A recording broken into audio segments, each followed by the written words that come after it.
എന്ന് പറഞ്ഞിട്ടൊക്കെ നടന്നു കഴിഞ്ഞാൽ മെറിറ്റ് ബേസിൽ എവിടെയും അഡ്മിഷൻ കിട്ടില്ല എന്നാണ്. ശ്രീമാത വൈഷ്ണവ് ദേവ് മെഡിക്കൽ കോളേജിൽ സംഭവിച്ച കാര്യങ്ങൾ നിങ്ങൾക്കറിയാമല്ലോ. അതിന്റെ പ്രധാനപ്പെട്ട ഡോക്യുമെന്റ്സ് ഒക്കെ ഇപ്പോൾ പുറത്തു വന്നിരിക്കുകയാണ്. അതിനു മുൻപായി ഈ വിഷയം അറിയാത്തവർക്ക് ചുരുക്കി പറഞ്ഞു തരാം. ജമ്മു കാശ്മീരിലെ ശ്രീ മാതാ വൈഷ്ണവ് ദേവ് മെഡിക്കൽ കോളേജിൽ ഒരു അഡ്മിഷൻ ഉണ്ടായിട്ടുണ്ടായിരുന്നു ഇപ്പോൾ റീസെന്റ്. ഈ അഡ്മിഷനിൽ 50 സീറ്റാണ് മെഡിക്കൽ കോളേജിലുള്ളത്.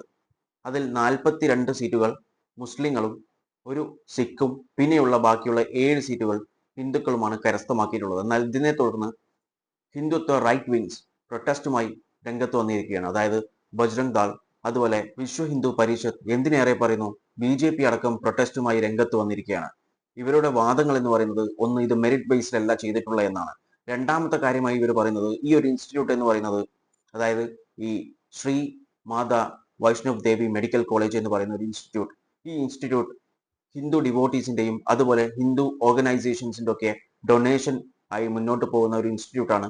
അതുകൊണ്ട് തന്നെ ഈ ഒരു ഇൻസ്റ്റിറ്റ്യൂട്ടിൽ വൈഷ്ണവ് ദേവിയെ വിശ്വസിക്കുന്ന ഹിന്ദുക്കൾ മാത്രമേ അഡ്മിഷൻ ലഭിക്കാവൂ, അല്ലെങ്കിൽ അവർക്ക് മാത്രമേ അഡ്മിഷൻ കൊടുക്കാവൂ എന്നാണ് ഇവരുടെ മറ്റൊരു വാദം എന്ന് പറയുന്നത്. അതുകൊണ്ട് ഇപ്പോൾ